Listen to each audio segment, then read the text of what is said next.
हमारे एक prime member है अभिषेक सिंगला जी, ये कह रहे हैं कि एथर इंडस्ट्रीज जो केमिकल वाली कंपनी है, अरुण जी इसको देखिए जरा, कह रहे हैं कि इसमें जरा एंट्री प्राइस आप बता दीजिए क्या हो सकता है अगर किसी का 1 साल का नजरिया है खरीदारी का तो। देखिए 1550 से 1580 के बीच में एक अच्छी एंट्री बनती है। संदीप जी तो अपने शॉर्ट टर्म मूविंग एवरेजेस के थोड़े ऊपर है, पर एक्सेलेंट टेक्निकल स्ट्रक्चर है, वहां तक आने के चांसेस काफी कम है।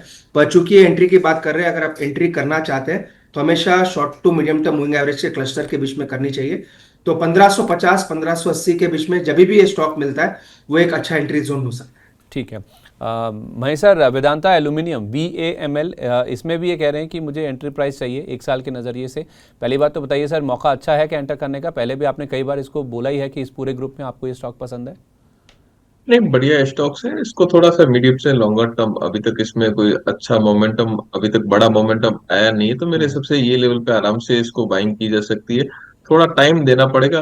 वैल्यूएशन अच्छी है और अपसाइड भी जो है कम से कम एटलीस्ट 600 तक की अपसाइड अपने को देखने को मिल सकती है। तो थोड़ा सा मीडियम से लॉन्गर टर्म, थोड़ा व्यू थोड़ा लंबा रखें, मेरे हिसाब से ये अट्रैक्टिव बाइंग है। थोड़ा टाइम देना पड़ेगा, बट यहाँ से एक अच्छे मोमेंट मिलेंगे। हो सकता है कि और कुछ मोमेंट मिले तो वहां पे वापस से रिविजिट करने का भी मौका मिलेगा। तो ये लेवल अट्रैक्टिव है, मेरे हिसाब से बाइंग की जा सकती है। अरुण सर, सहरसा इलेक्ट्रॉनिक्स के नाम से एक बड़ी छोटी सी कंपनी है, SAHSRA, ये सेमीकंडक्टर बिजनेस में है। आकांक्ष महाजन जी हमारे एक प्राइम मेंबर है, कह रहे हैं कि ये सेमीकंडक्टर बिजनेस वाली कंपनी है।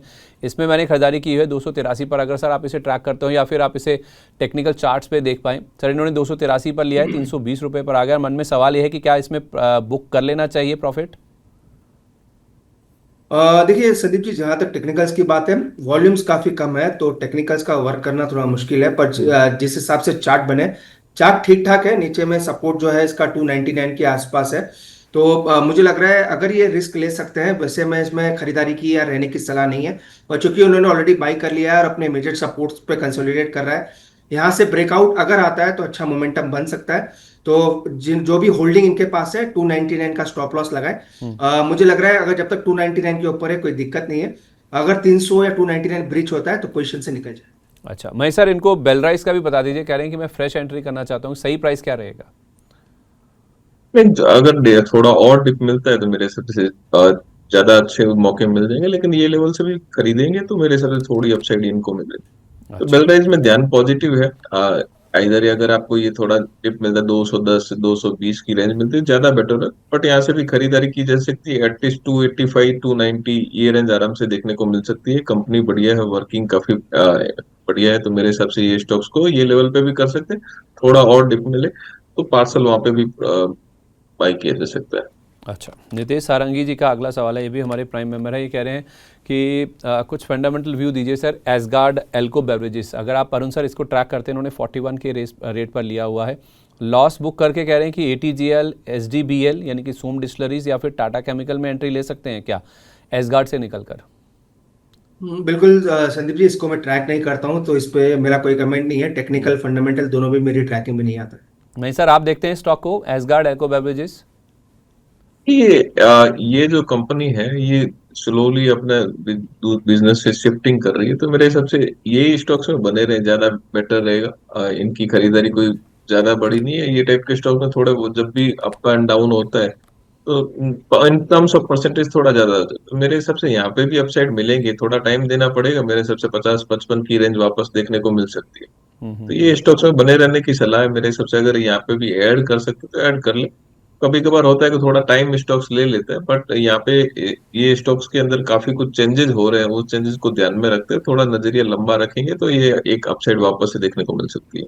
तो फिर ये कह रहे हैं कि इसको बेचकर ATGL SDBL या फिर टाटा केमिकल खरीदें, तो फिर इसी को ही ले लें, बाकी स्टॉक्स छोड़ दें, या उनमें से भी कोई अच्छा लग रहा है आपको, पसंद है? देखिए, इसको बेचने की सलाह इसके लिए नहीं बनती, क्योंकि स्टॉक्स अपर साइड से ऑलरेडी डाउन हो चुका है। और यहाँ पे जो है रिस्ट्रक्चरिंग कंपनी की जो चल रही है, उसके हिसाब से मुझे लगता है कि वापस इसमें एक अपसाइड के चांसेस बनेंगे।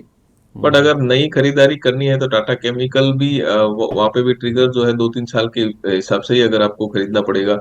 SDBL में वैसा कोई ट्रैक्शन नहीं, क्योंकि उसमें कंप्लायंस के इश्यू ज्यादा बन जाए। ATGL में ध्यान वैसे भी पॉजिटिव है, तो वहां पे भी लंबी अवधि से लेना है तो फिर लिया जा सकता है। तो ये अच्छा। काउंटर मेरे हिसाब से थोड़ा थोड़ा वहां पे डाइवर्सिफाइड किया जा सकता है, बट इस लेवल पे इस काउंटर को बेचने की सलाह नहीं है। ठीक है, 2 साल के पर्सपेक्टिव से अरुण सर, लंबी अवधि का अगर नज़रिया है तो सानवी सावंत जी कह रहे हैं कि एक तो मुझे नवीन फ्लोरिन पे आपकी राय दीजिए। इन्होंने सर 5,600 के रेट पर नवीन फ्लोरिन ले रखे हैं और ये ऐड करना चाहती हैं, बोल रहे हैं कि कहाँ पे ऐड किया जा सकता है अगर 2 साल का नज़रिया है तो। देखिए संदीप जी, एक्सेलेंट चार्ट है, अराउंड 80 टू 100 के आसपास चल रहा है, तो मोमेंटम पॉजिटिव है। फ्रेश खरीदारी अगर करनी है तो मुझे लग रहा है किसी भी गिरावट पे मूविंग एवरेज के आसपास आए तो अराउंड 7800 के आसपास मिलता है, तो वहां पे बाई करना चाहिए। वैसे चांसेस काफी ब्लीक है 7800 तक के आने के, क्योंकि ऑलमोस्ट 500 रुपए दूर है। पर अगर किसी भी वजह से आता है तो वहां पे एडिशन करना चाहिए, डिप में खरीदारी करें। बाकी मोमेंटम पॉजिटिव है, जो भी स्टॉक है वो होल्ड करके चल सकते हैं। ठीक है, महेश सर, हम देख रहे हैं कि मार्केट में ये कुछ जो गिरावट हो रही है ना, उसमें कुछ लिक्विडिटी का इम्पैक्ट भी है। जैसे हम देख रहे हैं कि काफ़ी सारी ब्लॉक डील्स हो रही हैं, आपने भी हाईलाइट किया कि आईपीओस आ रहे हैं, तो लिक्विडिटी उससे में भी कहीं ना कहीं मार्केट की जाती हुई दिख रही है। कुछ ब्लॉक डील्स भी हो रही हैं सर। आज एक ग्रो की, पेटीएम की ब्लॉक डील हुई है, तो ग्रो में सर कुछ 7.5 करोड़ शेयरों की ब्लॉक डील हुई है। इस ब्लॉक डील के जरिए कुछ 1.25% इक्विटी ने हाथ बदले हैं। तो ग्रो में आप देखेंगे कि इस ब्लॉक डील के बाद हमने थोड़ी सी वीकनेस देखी है, और ग्रो के साथ साथ आप देखेंगे तो आई थिंक जो इनके पीयर हैं एंजल वन, उसमें भी कुछ प्रेशर देखने को मिल रहा है। सर, इस ब्लॉक डील का इम्पैक्ट है या फिर ब्रोकिंग एज अ स्पेस को लेकर कुछ दिक्कत है जिस वजह से कुछ प्रेशर दिख रहा है? देखिए, अभी जिस हिसाब से चेंजेज आ रहे हैं तो वहां पे सारी ब्रोकिंग में थोड़ा वॉल्यूम जो है वो कम होते हुए नजर आ रहा है। तो हो सकता है कि उस कारण से, ब्लॉक डील के कारण से तो शायद हो ना हो, लेकिन मेरे हिसाब से वॉल्यूम जो है काफी सारे ब्रोकर्स के कम हो रहे हैं इन टर्म्स ऑफ शेयर है, क्योंकि टाइमिंग ऑलरेडी 15-20 मिनट ब्रोकर का कम हो चुका है। और बाकी सारे जो है उसके अंदर वॉल्यूम जो है कहीं ना कहीं पे कम हो रहे हैं, तो रिवेन्यू जो है ब्रोकिंग साइड पे थोड़ा सा कम होगा। तो मेरे हिसाब से उसके कारण ही ये इम्पेक्ट है कि थोड़ा डाउन साइड अपने को देखने को मिले। थोड़ा टाइम लगेगा, वापस से सेटल होंगे तो वापस से वॉल्यूम इंक्रीज हो जाएंगे। तो अभी यहाँ पे थोड़ा एक हो सकता है कि 15-20 दिन या महीना भर थोड़ा negative in terms of revenue चले, तो उसका इम्पेक्ट एक कंसोलिडेशन के रूप में देखने को मिल सकता है। वैसे सर, सबसे अच्छा ब्रोकिंग प्ले आपको कौन सा लगता है? नहीं, ब्रोकिंग प्ले में एंजल अच्छा प्लेस्ड है। मोतीलाल ओसवाल भी अगर वैल्यू वाइज देखेंगे तो वहां पे भी जगह बनती है। और ग्रो एक अपने आप में मार्केट लीडर ही है। तो अगर एंजल अगर 270 की रेंज में आता है तो मेरे हिसाब से अभी के हिसाब से एक ठीक ठाक बाइंग जोन अपने को देखने को मिल सकता है। तो वहां पे एक थोड़ा डिप में खरीदारी की राय बन सकती है। ठीक है, एंजल अगर 270 के आसपास मिल जाए तो वहाँ पे आप ज़रूर खरीदारी कर सकते हैं। अरुण सर, मुझे पेटीएम पे आपकी राय चाहिए। पेटीएम में आज कुछ 2 करोड़ शेयरों के आसपास का एक बड़ा ब्लॉक हुआ है। 3% हिस्सेदारी ने हाथ बदले हैं। 1535 रुपये का प्राइस है, जिस पर कुछ 2,950 करोड़ रुपये के आसपास की रकम में ये सौदा होता हुआ दिखा है। कल शाम को ऐसी खबर आई थी कि इनके जो प्रमोटर हैं विजय शेखर शर्मा जी, उनकी पेरेंट और जो प्रमोटर एंटिटी है रेजिलिएंट एसेट मैनेजमेंट, वो कुछ 3% के आसपास की हिस्सेदारी बेच सकते हैं।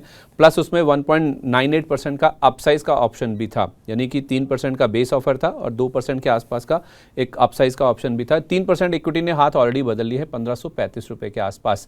स्टॉक बहुत अच्छा चला है सर, बहुत ही बढ़िया परफॉर्म किया है। लोग इसमें ये कह रहे हैं एक्सपर्ट्स की अब ये 2000 भी हो जाएगा। जो इसका इशू प्राइस है 2150 का, वो भी आ सकता है, नए ऑल टाइम हाई लगा सकता है। अब ऐसे मौके में सर, अगर विजय शेखर शर्मा जी जो खुद प्रमोटर हैं वो इन लेवल्स पे के आसपास बेचते हैं तो उसे कैसे रीड करना चाहिए कि प्रमोटर को लग नहीं रहा कि यहाँ से अपसाइड है, उनको बेचने की जरूरत क्या पड़ गई? मतलब सवाल ये है कि अब बाकी निवेशक इसे कैसे समझे, इनका जो मूव है ये। तो बिल्कुल संदीप जी, एक नेगेटिव सेंटीमेंट होता है और ऐसा कोई रेगुलेशन की वजह से भी शायद उन्होंने नहीं बेचा है, तो दोनों ही थोड़े बहुत नेगेटिव इम्पैक्ट सेंटीमेंट पे करते हैं। पर ये स्टॉक को हमेशा से पैनिक में जब भी स्टॉक नीचे मिले तभी खरीदना चाहिए, क्योंकि जब भी पैनिक में मिलता है तो मेजर सपोर्ट्स को जस्टिफाई या रिस्पेक्ट करता हुआ नजर आता है। अभी तो मोमेंटम काफी स्ट्रांग है, 4 दिन से गिरा है फिर भी अभी मंथली हाइस के आसपास ही चल रहा है। तो मुझे लग रहा है जब भी स्टॉक में गिरावट आए, बड़ी बड़ी गिरावट 1450 के आसपास मिलता है तो वहां पे बाई करना चाहिए। वैसे संदीप जी, ये स्टॉक मेरे यूजुअली बाइंग लिस्ट में नहीं होता है और यूजुअली हम रिकमेंडेशन काफी कम देते हैं, फिर भी अगर कोई लेना चाहता है तो 1450 एक अच्छा लेवल है।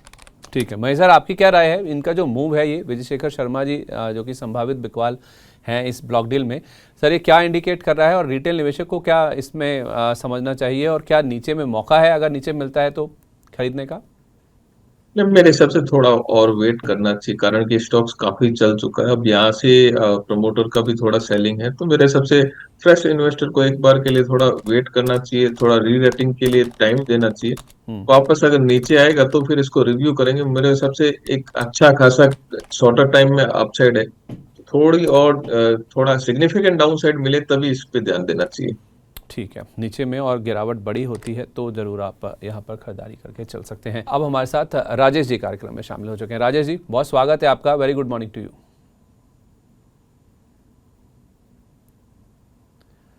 सर, आपकी आवाज़ नहीं आ रही है, आप म्यूट हैं क्या?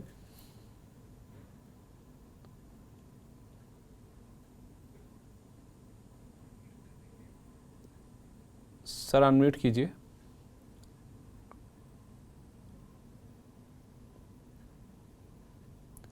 सर, आपकी आवाज़ पहुंच नहीं पा रही मुझ तक। चलिए, एक कुछ टेक्निकल ग्लिच होगा, उसको दूर करने की कोशिश करते हैं। बहरहाल मैं राजेश सर से कुछ मार्केट को लेकर सवाल पूछने वाला था। कल भी हमारी बातचीत हो रही थी। कल हालांकि मार्केट्स आप देखेंगे तो लो लेवल से रिकवर होकर बंद हुआ था।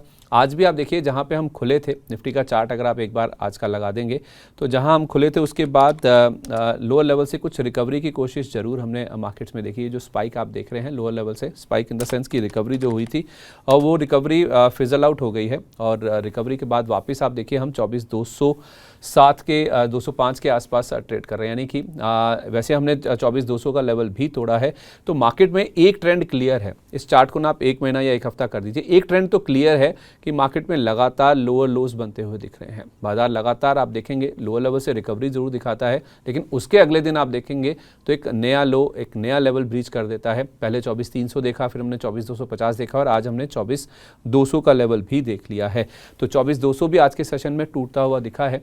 तो आप देखिए लगातार बाजार में जो गिरावट का ट्रेंड है वो बढ़ता हुआ दिख रहा है, भले ही छोटी पेस पर है क्योंकि लोअर लेवल से कुछ रिकवरी भी देखने को मिलती है, लेकिन प्रेशर है मार्केट में, ये साफ तौर पे विजिबल है। पिछले एक हफ्ते का चार्ट आपके सामने है किस तरह से। आप देखिए 24,800 के आसपास के लेवल से हम 24,200 के आसपास आ गए, तो धीरे धीरे सरकते सरकते 600 पॉइंट के आसपास ही गिरावट हो चुकी है।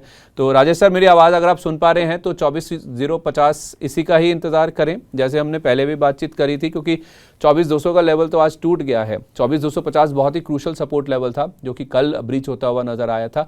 तो कल हम 24,287 पर रिकवरी के बाद उस लेवल के ऊपर तो बंद हो गए, लेकिन आज फिर से आप देखेंगे 24,250 भी टूट गया और 24,200 भी टूट गया है।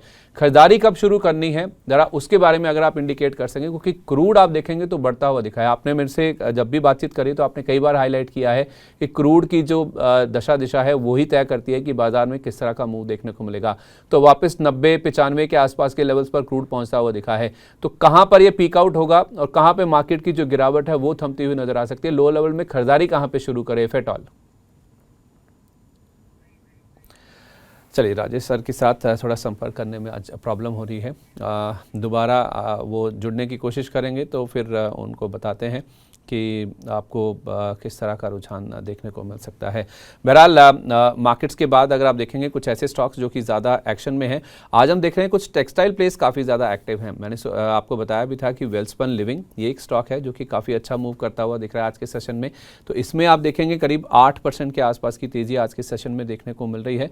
और उसके साथ साथ आप देखेंगे तो एक और टेक्सटाइल प्ले था जो कि काफ़ी ज़्यादा एक्टिव था आज के सेशन में, उसमें भी काफ़ी अच्छा मूव आज के सेशन में देखने को मिल रहा है। ट्यूब इन्वेस्टमेंट देखिए 7.5-8% के आसपास की मजबूती आज स्टॉक में देखने को मिल रही है। और क्रूड जैसे उछला है, जैसे मैंने आपको कहा $91 का लेवल ब्रेंट पर दिखा है, तो MRPL और चेन्नई पेट्रो दोनों दिखाइए, दोनों इन टेंडम एक साथ साथ चलते हैं। और जब जब क्रूड उछलता है इन स्टॉक्स में हम देखते हैं कि उछाल देखने को मिलता है। तो MRPL, चेन्नई पेट्रो, ये दोनों स्टॉक्स भी आज देखेंगे तो काफ़ी ज़्यादा एक्टिव हैं। राजेश सर, मेरी आवाज़ सुन पा रहे हैं आप? जी जी, आवाज की आवाज तो पहले भी आ पा रही थी सर, मेरी आवाज नहीं जा रही थी आप तक। बहुत स्वागत है सर आपका। Very good morning to you. Thank you thank you thank you Sandeep भाई। सर, ये जितनी बढ़िया आपकी शर्ट लग रही है, जितनी उतनी स्विफ्ट, उतनी बढ़िया कुछ रिकवरी की उम्मीद करें नहीं करें, क्योंकि लगातार देख रहे हैं सर हम चार्ट पे मार्केट में जो लेवल्स हैं ना नीचे की तरफ आते जा रहे हैं। एक बार बताइए सर, 24,050 आएगा तभी खरीदारी करनी है क्या? संदीप भाई काम कीजिए, आप एड्रेस भेजिए, ये शर्ट तो पहले मैं आपको कोरियर करवा देता हूँ या बिल्कुल ऐसी शर्ट आपको आपके पास भिजवाता हूँ। और रही बात मार्केट की, तो चलो 24,200 ब्रेक हुआ है आज। हाँ। आज से माल लेना शुरू कर दो आप थोड़ा थोड़ा। ये हो ना कुछ डिसाइसिव। अब ये मत कि 24,50 आएगा कि 23,900 आएगा, अब 24,200 के नीचे से माल लेना शुरू कर दो। अचानक कोई भी खबर आएगी और निफ्टी इजीली 24,400 500 दिखा देगा। और एक काउंटर मैं आपको एक बार पहले बता दूं, एक ब्रेकआउट सा दिख रहा है रिकवरी स्टॉक में,